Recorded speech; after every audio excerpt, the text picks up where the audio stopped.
Mr. Kisner, you were telling me about the march and Yeah, when right. you arrived at Flossenburg. Right. Flossenburg was a camp? Flossenburg was a camp, but it was for us that we had, it was like going further because they were closing into Flossenburg too. So you didn't stay in Flossenburg No, long? so we left Flossenburg on a way, just we didn't know where we're going or what, and we went maybe for a couple of days Marching. and at that time, before we arrived about a town, I forget, the name was Reichenbach. And before we got into the town, one of the guys hit me with a rifle because I couldn't go so fast like they wanted us. And he hit me with his rifle in my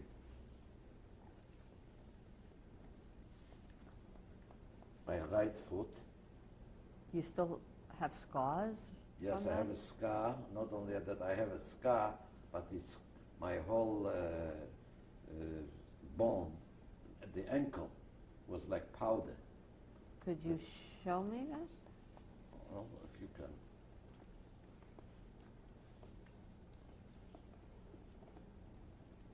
Oh, if you can see, it's swollen. It's always swollen. It's like a... And that was from the rifle? That was from the rifle.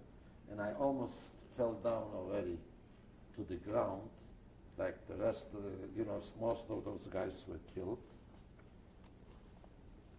And but I picked myself up and I kept walking with a broken leg, with a broken foot.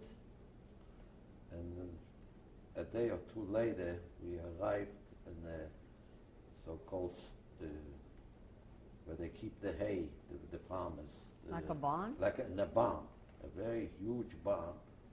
And they pushed us into that. We had to go inside. And they must have been, we heard already the cannons around us. This was already near the American side where the Americans were coming. Because we went after all those months and deeper to the west. Then the Germans put you in The this Germans barn? pushed us off from that march, whoever could survive, into that barn. And they came, after everybody was already inside, they start taking out approximately around, from the 600 people, about 50 each time on those big trucks, those, what they used to have the army, those army trucks. Where'd they take these people? They took For what? every time out 50, and they took us out, they took the people out into the forest. Was not too far away a forest, and we heard the shots, constantly shots. Shooting these people? Yes. And after they took one group, after they came to for another one and for another one, and I was lying there, and I said to myself, let them shoot me already here because I cannot walk anymore. My foot became very, very swollen. And for the last 50, they didn't even come back anymore. And we didn't know what was going on. And this was already very early in the morning, around 4 or 5 o'clock in the morning. And we didn't understand. All of a sudden it was quiet. We didn't see anybody. So one of the guys from the group of 50, around 50, went to those the doors where they had little holes in the wood and looked out and saw big tanks coming down with a different insignia than the Germans used to have. Tall guys, and all those guys came out from the tanks, big fellas, and they saw a few of the guys coming out of the barns and started waving to them. So they came down and they found us there.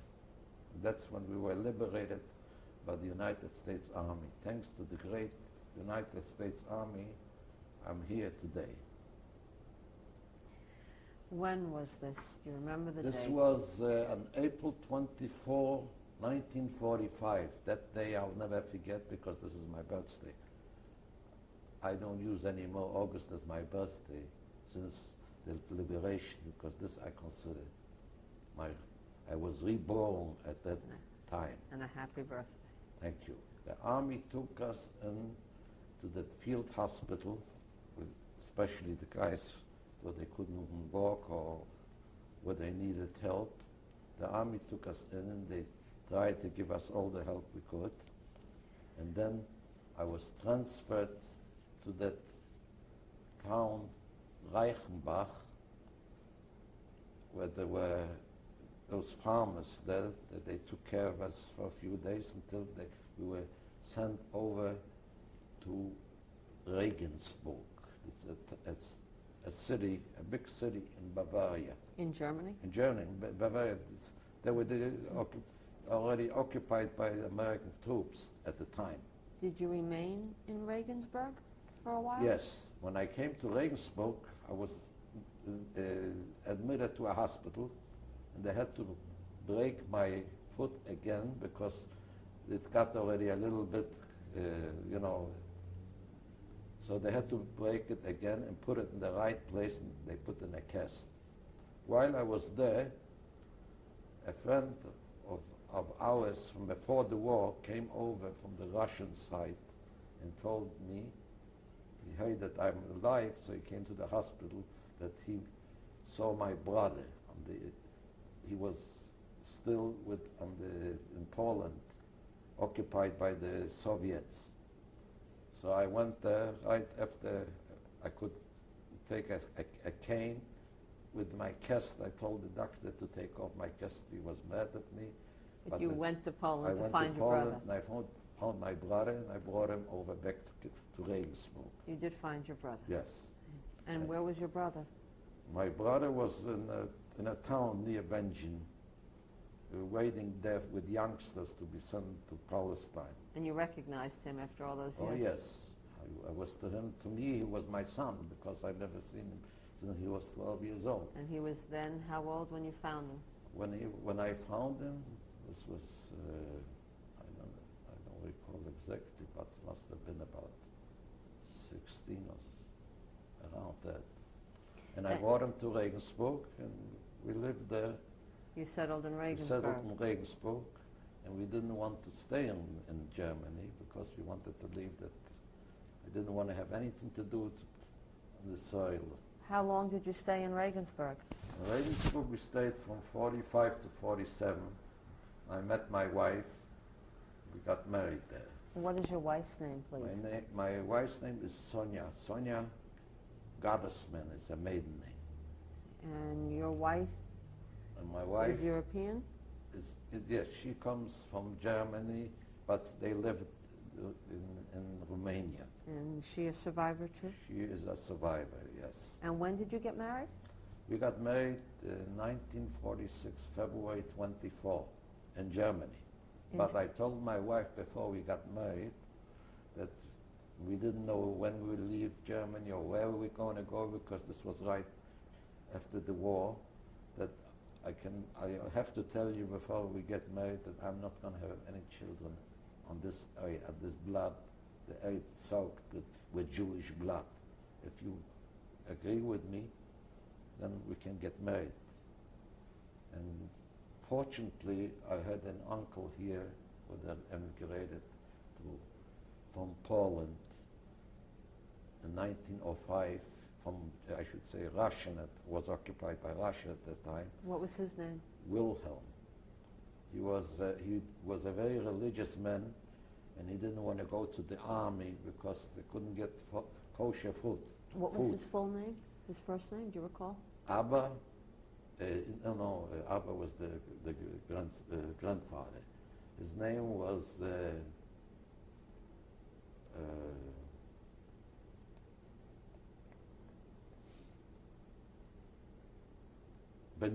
Benjamin. Wilhelm was Wilhelm the last name. was And the last he name. sent you papers to... He sent me affidavits the moment they found out that we are alive, and we came over in 1947 to the United States. They go to the great country. Between 1945 and 47, when you were in We were in Germany, were you Germany. working during that time? Well, or what did you do? We were, building a community. Matter of fact, that when I was in Poland to find my brother, a lot of people came from Russia, where they escaped during the war, and they wanted to leave the Russian side because the Soviets, because they knew they didn't want to live under communists. So I had organized a transport because they wanted to. Most of them were very young people, and they wanted to go to Palestine at that time. You were helping them So get to and I Palestine? knew already how to go back because there were not borders, not papers or whatever. But I had papers from the government, from the U.S. military government, that I was residing in Regensburg, so that I could come back. They shouldn't. So you were helping them So I took get with me a out. whole transport of people, and then they went. Most of them went to Palestine. Then today, thank God, we have a country by the name Israel. Mr. Kisner, you then said that you came to the United States in 1947. Yes, 1947 we arrived here. New York, did you? Yes, in Brooklyn. Brooklyn, New York. Yes. And I went to work for my uncle, who had a business, and I learned the trade. Which business? Hardware business. That's hardware, housewares. And that was the business you were in New York. And then after working there, I learned my trade and also the language. I went in for my business for myself in Kew Gardens, New York. And you had a hardware I had business? a hardware business there for about 25 years. And did you and your wife decide to have any children?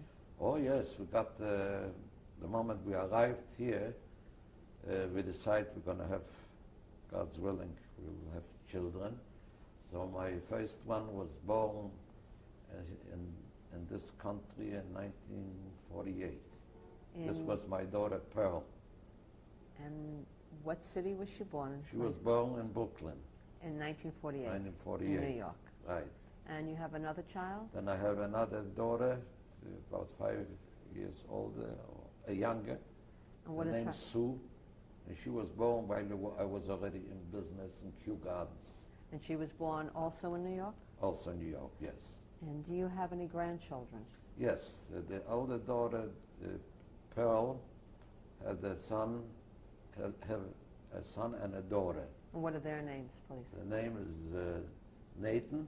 He is now in college, thank God. And her daughter Ellie is also a freshman in college. And your other daughter, does she have children? Sue is the younger daughter. Yes, her children are now 13 years. Matter of fact, we just had a bar mitzvah. Mazel tov. Thank you. We had a double bar mitzvah. They call it the B'nai mitzvah for the girl and the boy. And what are their names, please? Her name, the boy's name is Charles, and the girl's name is Jenny. And how long did you stay in New York? Oh, we stayed for about 25, 28 years, close to 28 years. Then we had to move to Florida because unfortunately I was injured in an accident. I became paraplegic. What I kind could of not live in the house where I had the 3 flies to walk out. My home, we lived in a house with what we had downstairs and upstairs, and I could not. What kind of accident? I was on my vacation in Canada while I was on vacation in the Canadian Rockies. It was a car accident? Yes, my car went out of control. I didn't hit anybody. I didn't have with anybody at the accident. I just went off the road. And what kind of injury did you have? I became paraplegic, T12 incomplete. And that's a spinal cord It's a injury? spinal cord That injury. you're paralyzed? From the waist down. Yes. But you managed to get around? Yes, Yeah. I manage. I do all the things my wife never wanted to drive, so I was forced to go back to a car. I didn't want to drive afterwards, but I was forced. And I have a car today that has an elevator on top of it that lifts up the chair and brings it down when I needed it, and I go by myself if I need it. And at home, I have a very comfortable home now, especially built for me, And- that I can get around. And your home is now in Atlanta, My Georgia. home is now in Atlanta, Georgia. First time we moved to Florida, and now we moved back. We moved to Atlanta, where we are more comfortable here. So after the accident is when you moved to Florida? After the accident, I moved to Florida. What year did you move to Florida, and what city in I Florida? believe in 1979, And what city, please? in Plantation, Plantation, Florida. Florida. That's near Fort Lauderdale. And then you moved to Atlanta. Then we moved to Atlanta, where we like the Four Seasons better. And do you enjoy living in Oh Atlanta? yes, we're a beautiful community here. The people are very nice, and I am an outpatient in Shepherd Spinal Center. Let me ask you, you've lived in the north and you've lived in the south. Right. Did you notice any difference as far as people's attitudes towards you as Well- being Jewish, being a Holocaust survivor? I don't. I think the people here are very nice. We had very, very nice friends here, and especially in Atlanta, we are very happy because everybody wants to help. When I go out shopping with my wife, they always come over to the car and ask me if I need any help. They want to take the chair inside, and I am very, very pleased to. And we had a few nice affairs now. We just celebrated our 50th anniversary this past February. So you feel it's no different as far as any anti-Semitism No, between the not- south or the north? Not as my, far as not, you. not what I know, but all the people I come across in the hospital, so they are very, very happy, very nice to us, and we didn't come through. I just would like to ask you, Mr. Kisner, because of all that you've gone through and all your experiences in the Holocaust, is there anything you would like to say to your family or to the world? Well, I would like, I've been several times already in Seattle for my grandson's bar mitzvah, and then 3 years later my granddaughter's bar mitzvah, and I always make speeches, and my whole thing is to let the people know what happened. It shouldn't happen again, but because it started very, very, in Germany, is the same way. People didn't pay attention, everybody was happy, and then all of a sudden Hitler came, and the rest is history. And I keep telling, especially to the young people I'm talking about, that they should know to be watchful, and it shouldn't happen again, never again. Do you think it could happen again? If we won't be watchful, if we won't see what's going on with the neighbors, and because hatred spreads very easy. Is there anything else you would like to say, or anything to respond to that I haven't asked you about? Well, that's the history of me, and I wanted to know the world should never forget this, because something like this can happen. We didn't expect to happen over in Europe at that time. Nobody believed that something like this can ever happen, because first of all, Germany used to be one of the most educated people from all over Europe, and if this can happen in Germany, it can happen any place. So thank God that we have the United States Army and the United States Navy and the United States Air Force to protect us, but we still have to be watchful. Democracy is not easy it's hard to keep up, but we have to do the right thing, so everything will be right. I certainly hope so. I would like you to introduce, if you would please, your very lovely wife All and right. your daughter I'll be and more your than happy. grandchildren. I'll Okay. be more than happy.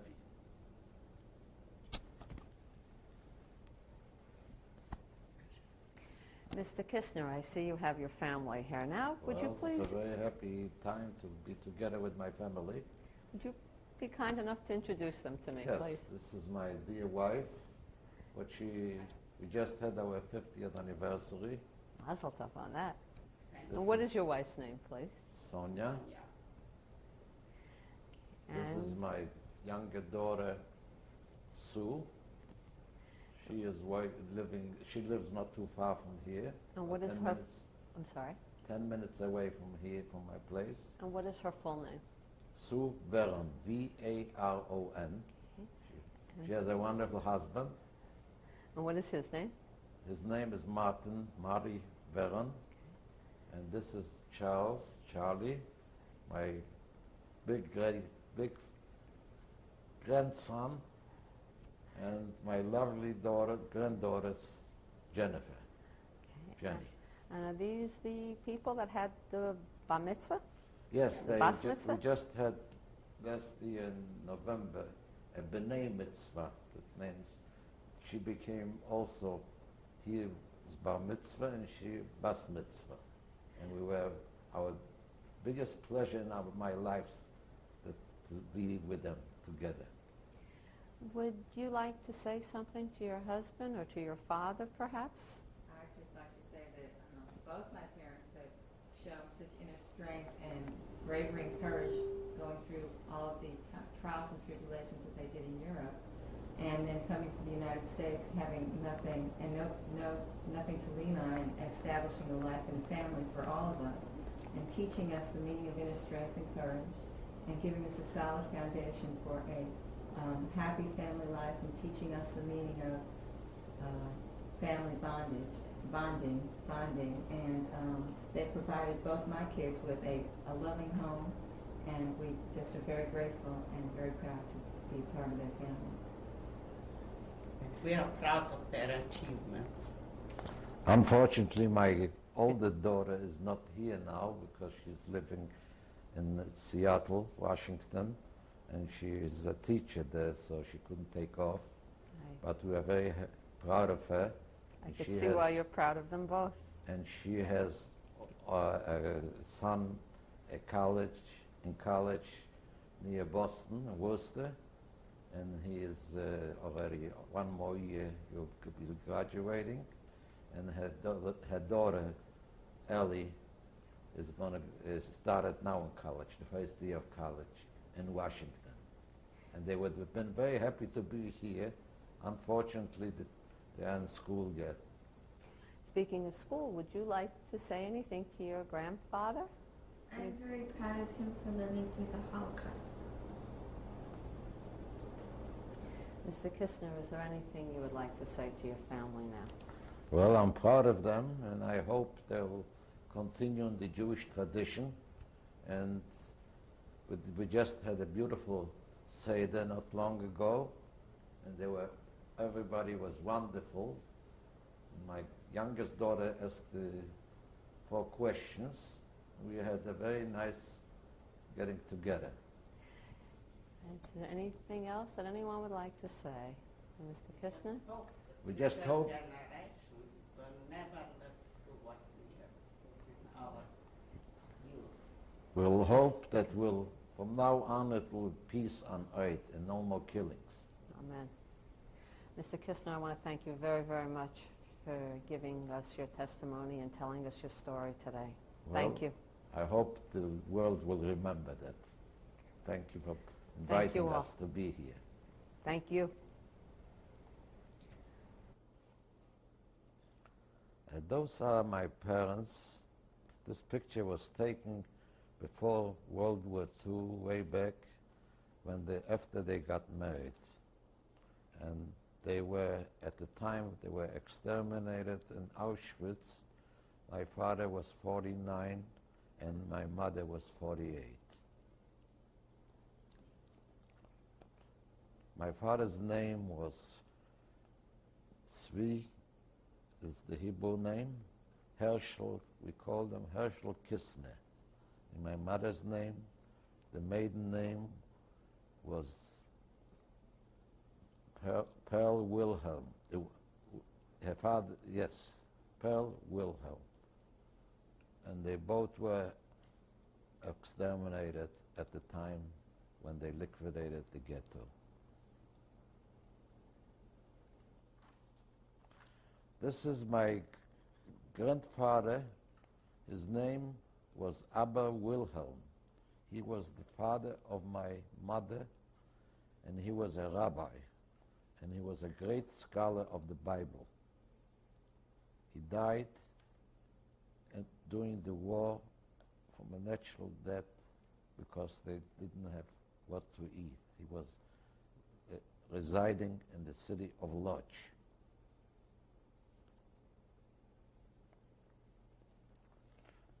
This is my sister, Sarah.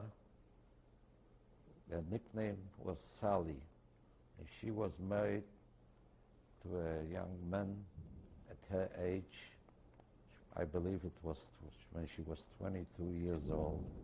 She got exterminated in Auschwitz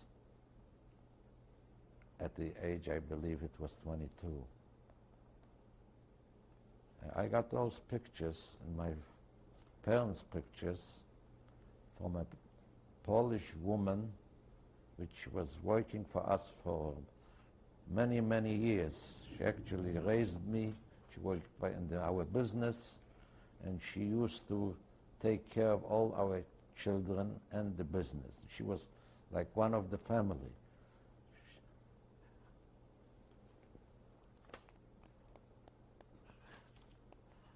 Her name, the married name was Sally Piepsz.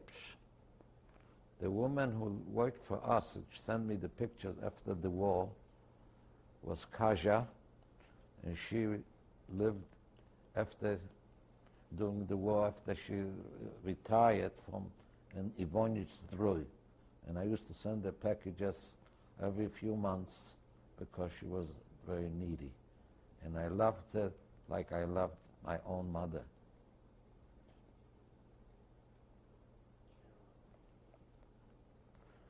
This is my aunt. Her name was Hannah Rotter, and she had a family. She was the older sister of my father, and her family were at least 20, 25 people in the close family, and there's no one survivor of that family. They were very well known in their town because all the rabbis used to come there and stay in their house when they came to that city. They were Hannah Rotter, and her family was liquidated, exterminated when they liquidated the ghetto. I believe it was 1943.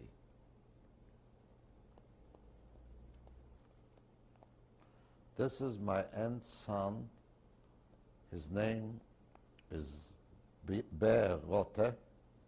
Was exterminated at the same time in Poland, and this picture was taken shortly before the World War II.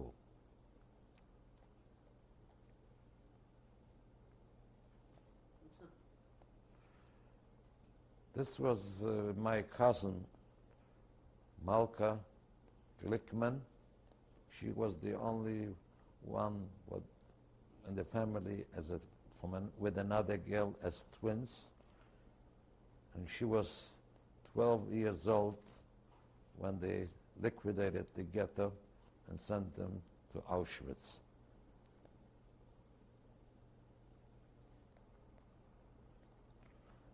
This is a picture of my wife and me on the day when we got married under the chuppah. It was in Regensburg, Germany, in 1946.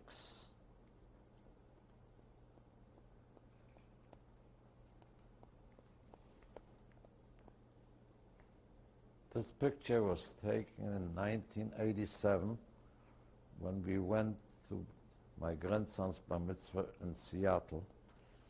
My wife Sonia, my daughter Pearl, and my younger daughter Sue with her baby.